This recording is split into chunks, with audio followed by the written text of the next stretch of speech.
예, 반갑습니다.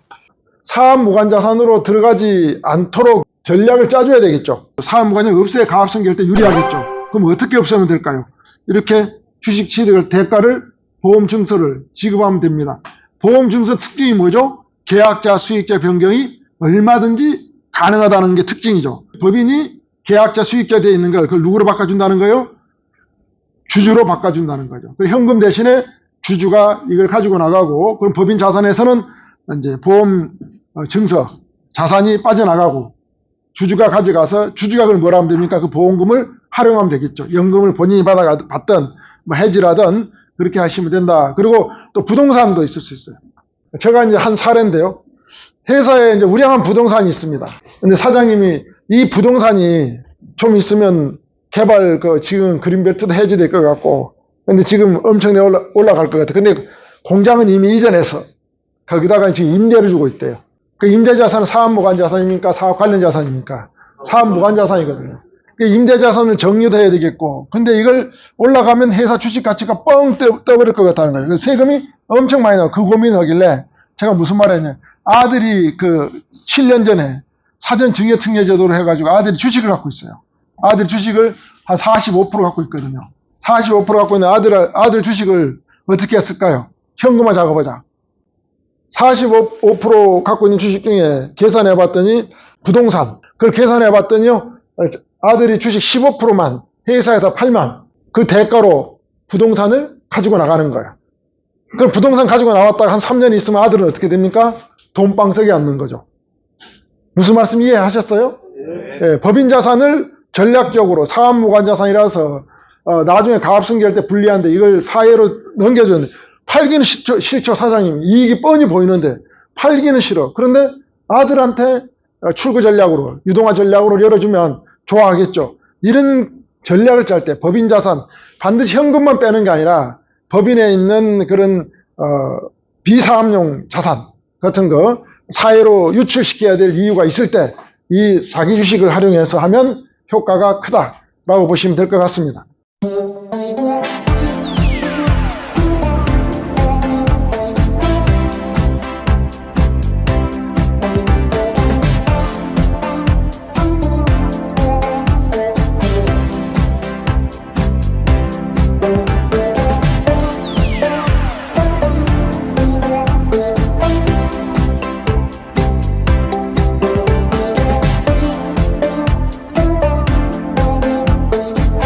그럼 자기 주식은 기본적으로 의결권이 없습니다.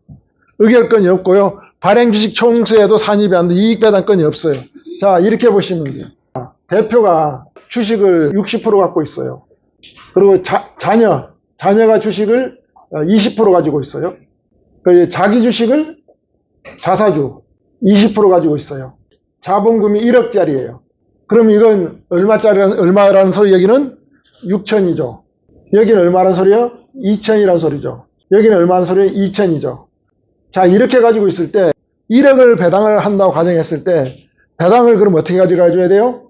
6천, 2천, 2천을 가는 게 아니라 얘는 배당을 받아갈 권리가 없어요. 그럼 1억을 가지고 다시 재분배해야 되니까, 그럼 결국은 자기 주식을 빼면 자본금이 얼마짜리인 거예요? 여기가 6천 그대로고 2천 그대로고 여기는 빵이 되는 거고, 자사주. 그럼 얼마짜리예요 이거예요? 8천짜리가 되는 거죠. 8천에 6천이 몇 프로예요? 맞아요. 75% 맞습니까? 75%가 아들은 몇 프로예요? 25%가 되는 거죠. 이렇게 되는 거예요. 그러면 이제 1억을 배당한다 그러면 어떻게 배분이 돼야 돼요? 7,500, 2,500이 배당 가져가는 금액이다. 이해되셨죠? 이게 이 이야기예요. 배당권이 없다. 의결권이 없다고 되어 있거든요. 자, 의결권 행사할 때 얘는 의결권도 행사를 못해요. 자, 지금 상장회사들 지금 자사주 소각하라고 계속 그러죠. 자사주를 많이 갖고 있으면 누구한테 유리해요? 특수한 지분을 갖고 있는 대주주 그룹에 유리하죠. 이렇게 가지고 있으면 원래는 본인 가족이 몇 프로 갖고 있는 거예요? 사장이 60% 갖고 있던 걸 자사주로 취득함으로 해서 몇 프로 올라가요? 75로 올라가죠. 그러니까 이 자사주 취득은 대표 개인 돈으로 취득한 겁니까? 법인 돈으로 취득한 겁니까? 법인 돈으로 취득했죠. 그러니까 법인 돈으로 취득하면서 주권을 강화했습니까? 약화시켰습니까? 강화시켰죠. 그럼 소액주주는 이게 내가 배당을 받아가야 좋은 건데 대주주의 권한을 강화시키는 행위죠. 자사주가. 자사주를 갖고 있으면 좋을까요? 나쁠까요? 대주주 입장에는 좋죠. 소액주주 입장에는 나빠요. 그러니까 정부에서 지금 뭘 한다 그럽니까? 왜 소각 이야기 나온 이해되셨죠? 이걸 없애버리면 소각을 해서 주주들이 자기 주식을 통해서 의결권을 강화하는 경영권을 방어하는 행위를 없애겠다 이런 취지죠. 자사주 관련 갖고 있는 회사들이 주가가 최근에 많이 올랐죠. 왜 올랐을까요? 자사주를 갖고 있는데 지금 이렇게 가지고 있는데 주가가 많이 올랐어요. 자사주 소각을 한다고 해서. 자사주 소각을 하면 왜 주가가 오를까요? 다 오른 건 아니지만 지금 이슈는 뭐냐? 지금 자본금 1억짜리니까 5천원짜리다 그러면 이게 몇 주예요? 2만 주잖아요. 5천원이다 그러면 이게 가정을 하면 2만 주죠. 지금 현재 이게 상장되어 있던 유통 물량이 지금 2만 주가 유통이 되고 있어요. 쉽게 말하면 여기가 8천만 원이 됐죠. 5천원짜리 이거 몇 주예요? 8천만 원에 5천원이면 16,000주인가요? 16,000주예요. 회사의 본질의 가치는 변함이 없는데 주식 수가 2만 주 된 게 16,000주로 줄어들면 주당 이익이 높아집니까? 떨어집니까? 높아지죠. 그럼 주가가 올라가야 돼요? 떨어져야 돼요? 이해되셨죠? 왜 주가가 오르는지. 그래서 주주들한테는 유리한 국면이죠. 근데 대주주는 가지고 있어서 의결권을 방어를 하려고, 경영권 방어를 하려고, 여기가 10%도 채 안 되는 대표들도 있죠. 상장법인에. 10%도 안 되는데 자사주를 많이 가지고 20% 있으면서 10%가 몇 프로 권한 행사를 하냐, 약간 15%, 17% 권한 행사를 하는 경우가 있다는 거죠. 회사 돈 가지고. 그걸 이제 막겠다라는 거고, 지금 자사주 소각 이야기가 나오는 게. 근데 그 자사주를 많이 갖고 있는 기업들이 소각 이슈가 있으니까 시장에 지금, 야, 주가가 많이 올라간다. 그럼 왜 올라가냐? 요런 행위가 결론이 나타나니까 주가가 올라간다 보시면 될 거예요. 그래서 모든 게 우리가 비상장법인을 다루고 있지만 상장법인도 같이 연동되는 거고요. 상법을 이해하면 주가가 왜 그렇게 오르락내락 하는지도 이해가 됩니다. 지금 또 어떻게 한다고 그래요? 분할할 때, 인적 분할, 물적 분할 진행할 때, 그때 물적 분할하면 주주들한테 피해를 주는 거예요. 이사에 대해서 상법 개정된 계기가 여러 요인이 있겠지만, 화학이 어떻게 분할했습니까? 그래 물적 분할을 했죠. 물적 분할과 인적 분할 차이는 다 아시죠? 하나도 모르신 거 같네. 나중에 할게요. 그래서 이 상법 개정 취지됐고, 그래서 그런 거 뭐 어떻게 하려고 그랬는데, 인적과 물적 분할은 주가가 어떻게 기본적으로 움직인다. 이게 이제 왜 지금 상법 개정 자사주 소각을 해야 되니 말아야 되니 이 이야기가 도대체 무슨 말인지. 근데 비상장은 이거 해당이 될까 안 될까요? 이 자사주 소각을 하더라도 도로 자기들끼리 갖고 있으니까 제3자가 없기 때문에 영향력이 거의 없어요. 그러니까 비상장에 대해서는 이거 굳이 하라고 이야기를 안 해요. 이걸 뭐 상장법인에 대해서 이제 이야기를 주로 하고 있다. 그래서 상장법인은 상법하고 뭐죠? 자본시장법을 가지고 개정하면서 들어가고 있다라고 보시면 될 것 같습니다. 제가 이천에 이제 대표님하고 한 상담을 했는데 투자를 요청한대. 생산 라인 늘려라. 너 매출 많이 늘려라는 게 투자금이 한 250억 들어가는 거야. 250억을 이제 투자를 해서 공장을 짓고 해야 되잖아요. 라인을. 그렇게 하려고 했는데 대표님이 이제 갖고 있는 주식이 대표가 주식을 49% 정도 갖고 있었어요. 친구가 10% 갖고 있었고요. 나머지 자기 주식이었어요. 41%요. 자, 이렇게 된 상태에서 공장 용지를 250억 투자를 하면 지금 사장님은 가점주주입니까? 아닙니까? 가점주주는 몇 프로 이상 보고 가점주주라 그래요? 50% 가점주주 아니에요. 아니죠, 보기에. 그러니까 이 세무사님 뭐라고 이야기했냐면 지금 나중에 주식을, 친구 주식을 이렇게 가져올 생각이거든요. 지금 친구 주식을 가져오려고 지금 계획을 갖고 있어요. 그런데 친구가 빨리빨리 대응을 안 해주네. 그냥 투자는 빨리 돼야 되겠고. 지금 먼저 투자를 250억을 투자해놓고 부동산 이렇게 투자하고 나서 나중에 친구 주식 가져오면 59%가 되죠. 가점주주가 되죠. 그럼 그때 이제 무슨 세금을 내야 된다고요? 간주치익세를 내야 된다는 거예요. 간주치익세가 뭡니까? 제가 명의탁 주식 강의 올 때 간주치익세 강의하고 왔거든요. 간주치익세가 뭐예요?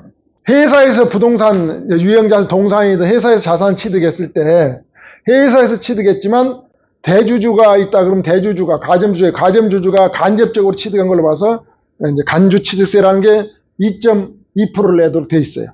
부동산에 대해. 동산에 대해서는 선박, 자동차 이런 거는 움직이는 거에 대해서는 2%, 움직이지 않는 자산에 대해서는 2.2%를 내도록 돼 있단 말이에요. 그러니까 세무사님이 야 이거 가점주주 되면 250억에 세금 폭탄 맞아 하면 안 돼 라고 브레이크 탁 걸었어요. 이 정보를 받고 사장님이 고민에 빠졌다는 거예요. 제가 탁 듣고 나서 이 이야기 듣고 나서 오판한 것 같습니다 라고 바로 해줬어요. 가점주주 아니라고 그랬죠. 가점주주입니다. 현재 대표님이. 가점주주 계산할 때는 자기 주식을 제외하고 계산합니다. 계산하기 쉽게 하려면 제가 풀어드릴게요. 여기 1억짜리다 하고 그러면 자본금 1억짜리다 그러면 얼마예요? 이거? 4,900이죠. 친구가 얼마예요? 1,000이죠. 4,100이죠. 자, 이걸 빼고 나면 얼마가 되는 거예요? 5,900이죠. 자본금이. 5,900에 4,900이 몇 프로예요? 빨리 나눠보세요. 83%.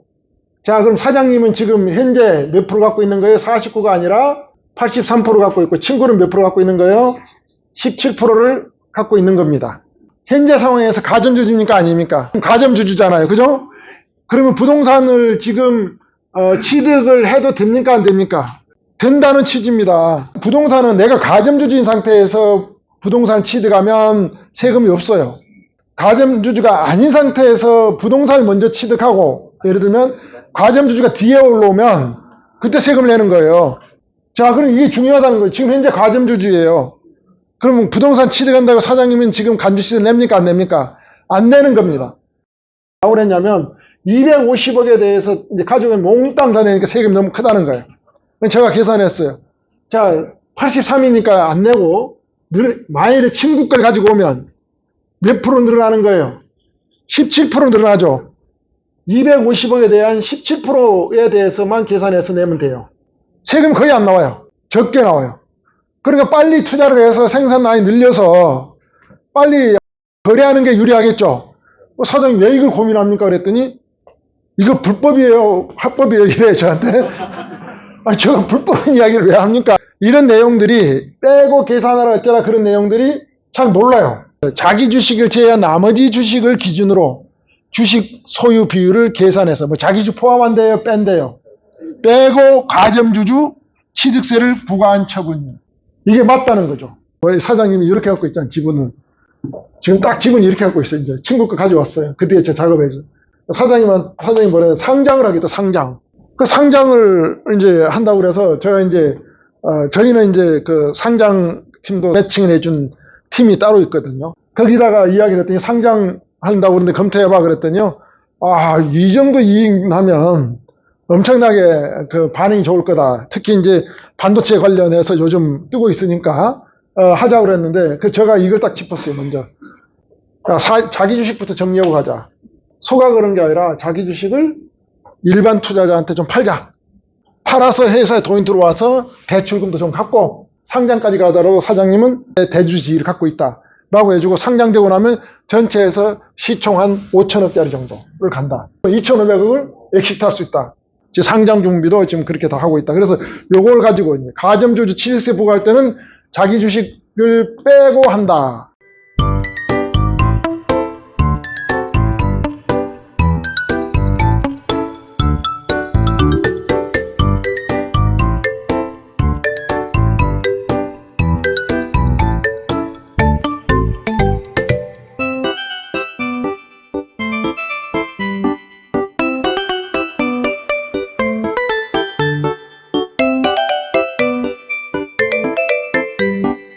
자기 주식 취득에서 이제 무효가 된 사례가 있습니다. 이거는 뭐냐면 아까 앞에서 보여드렸던 절차 하자에도 국세청에서 자기 주식을 부인해 버렸어요. 뭐가 하자가 있다고 그랬냐면요. 국세청에서 지적한 거는 고등법원까지 사장님이 졌어요. 아까 결의사항이 있었죠. 이사회 결의사항을. 이사회 결의사항을 주주한테 통보할 때 이사회 결정사항을 누락하고 통보했어요. 그러니까 주주의 권한, 기회를 균등히 주지 않았다. 절차, 그 다음 두 번째로 자기 주식 취득 대금을 줄 때 현금으로 주지 않고 대출을 받아서 좋다. 자본 충실 원칙에 입어야 된다. 그 말이 지금 무슨 말이냐면 회사가 실질적으로 뭐 미천이익금이 있다 하는데 가공자산이다. 있었으면 현금을 대출을 받을 이유가 없었으니까 대출을 준 거 아니냐. 이렇게 해서 과세를 했어요. 제가 봐서는 좀 잘못 과세되고 1심, 2심 판사도 이게 문제 있다 해서 사장님 저 속으로 이게 고등법원 가고 대법원 쪽 갔으면 좋겠는데 제가 계속 쫓아갔거든요. 저는 뭐 때문에 그랬냐면 이사회 결의에 참석한 사람이 누구냐면 주주가 3인이거든요. 주주가 이사였어요. 그러니까 자기들이 결정은 다 알고 있잖아요. 주주한테 통보해주라는 소리는 이 사실을 모르고 있는 사람들의 기회를 균등하게 주기 위해서 통보를 하는 거잖아요. 근데 내가 결정을 해, 참여해서. 내한테 올 때 뭐 빠뜨리고 온다고 해서 내가 그 빠뜨려진 내용을 내가 이해를 못하거나 그러지 않은 거잖아요. 그렇다고 해서 이게 기회 균등을 박탈한 건가? 만일에 주주 중에 이사가 아닌 사람이 있었다. 그러면 문제가 되는데 다 이사 3인이 다 주주였어요. 자본 충실의 원칙에 제가 의문을 가졌더니 뭐냐? 아니, 미처분 이익잉여금이 반드시 현금으로 있어야 되나요? 미처분 이익잉여금 자산과 마찬가지죠. 자, 미처분 이익잉여금이 어떻게 구성되어 있냐? 미처분 이익잉여금이 자산과 같은 효과예요. 맨 위에 자산이 있죠. 자산이 있고 부채가 있어요. 재무상태표 BS를 보면 자산이 100억이에요. 자산이 100억이고 부채가 50억이면 여기는 뭐가 있어요? 자본이 10억이고 나머지 이익잉여금 40억이에요. 이렇게 장부가 계산된 건데 이거 이익잉여금이 40억이 있다고 해서 국세청에서 어떻게 봤냐면 이게 현금으로 가지고 있어야 되지. 현금이 이게 없었다. 그러니까 대출을 받은 거 아니냐. 자본 충실 원칙에 위배된 행위를 한 거라고 봤는데 자, 여러분 생각해 보세요. 미처분 이익이 40억이 있으면 이거는 어디 쪽에 있어야 되나 다르게 표현하면 자산 쪽에 있어야 된다는 거죠. 이 속에는 100억 속에는 뭐가 있는 거예요? 자산의 형태가 현금도 있을 수 있고 그 다음에 부동산도 있을 수 있고 뭐 기계장치도 있을 수 있고 자산이 쭉 해서 100억이 된 거잖아요. 결론적으로 부채와 자본이 이쪽에 녹여 들어가 있는 거죠. 반드시 현금에 있어야 되는 겁니까? 아니라는 겁니다. 비품에 들어갈 수도 있고 여러 가지 여기에 대해서 이해를 했으면 이런 판결이 안 나왔을 거예요. 제가 봐서는. 이건 자본 충실 원칙이 아니다라고 저는 본 겁니다. 반드시 현금과 미처분 이익잉여금이 1대1이 아니라는 겁니다. 근데 이 판결은 이제 이런 개념으로 봤어요. 자기 취득 목적, 교부 내용을 산정 방법 이런 걸 통계 안 해줬다고 해요. 주주평등 200고, 그 다음에 대출, 마이너스 통장에서 대출을 받아서 자기 취득 대금을 줬기 때문에 이거는 자본 충실의 원칙에 위배됐다. 라고 이제 판단한 겁니다. 그래서 사장님 졌어요. 그래서 이거는 업무무관 가지금 해당되니까 세금을 다 내놔라. 라고 이렇게 된 겁니다. 대법원 판례가 이렇게는 어떻게 되냐? 뒤집어졌어요. 사장님이 이겼어요. 대법원 판례 보면 제가 지적했던 이 내용을 그대로 기술합니다. 주주 한 명이 설령 그 이사에 다 있었는데 보시면 이사의 결의사항 일부 누락 통지한 게 주주의 공평한 양도기에 침해되지 않았다. 두 번째로는 배당 가능 이익 범위 내 자기주식 취득이란 말이 회사가 보유하는 현금이 아니다. 차입금이든 얼마나 가능하다. 부채와 같이 구성되어 있는 거니까 이렇게 이제 대법원에서 최종적으로는 사장님이 승소를 했어요. 국세청이 해소를 했다는 거죠. 지금 우리의 시사점이 뭐죠? 우리가 지금 봐야 될 거는 균등한 조건의 프로세스가 제대로 되지 않으면 언제든지 국세청 입장에서는 과세하려고 들어온다. 이게 프로세스가 잘 진행돼야 된다. 잘못 진행되면 누가 피곤해져요? 사장님들이 피곤해진다. 라고 보시면 이게 시사점이에요. 그런데 여기는 이제 그나마 운 좋게 주주면서 이사였기 때문에 운 좋게 이게 빠져나갔던 거지. 만일에 주주와 이사가 다른 사람이다 그러면 저는 이거는 사장님이 패소했을 가능성이 매우 높다. 저는 이렇게 보고 있습니다. 그래서 자기주식 취득 절차는 매우 중요한 절차를 잘 지켜야 된다라고 보시면 되고요. 그 자기주식 취득을 해서 이제 뭘 하면 좋냐? 아까 현금화 전략을 해도 좋고요. 자, 명의신탁 주식 해결할 때도 자기주식 취득을 가지고 갈 수도 있어요. 명의신탁 주식을 이렇게 막 지금 현재 대표가 80% 갖고 있고 친구가 20% 갖고 있어요. 근데 이게 명의신탁 주식이라는 걸 입증할 수가 없어. 도저히 아무리 봐도 입증력이 없어요. 그러면 이걸 정리를 해줘야 돼. 이걸 어떻게 정리를 하면 되냐? 자기 주식을 취득해버리는, 자기 주식으로. 자사주로 만들어버리는 거죠. 그리고 자사주로 갖고 있으면 친구 주식은 사라지는 거죠. 이런 형태로 해서 과거에 많이 정리를 했어요. 그러면 대가를 줘야 되잖아요, 친구한테. 대가는 이제 적정하게 대가를 산정해서 주면 됩니다. 특수관계자가 아니기 때문에. 반드시 시가가 아니어도 된다는 의미입니다. 특수관계자가 아니기 때문에. 그래서 적정히 대가 주고 정리를 해서 자기 주식으로 가지고 명의신탁 주식도 해결을 꽤 많이 했다는 거고요. 가지입금 해결도 할 수 있어요. 자기 돈 만들어서 이익잉여금 개인화도 할 수도 있고 가압승계할 때 주식 자기 취득했다가 1남과 2남 재분배도 가능하고요. 그다음에 우리 사주 사내 근로복지기금으로도 활용이 가능합니다. 이런 내용들은 이제 우리 사지 사내 근로복지금 이런 내용들은 나중에 이제 강의 챕터에 들어있으니까 그때 좀 구체적으로 하겠습니다.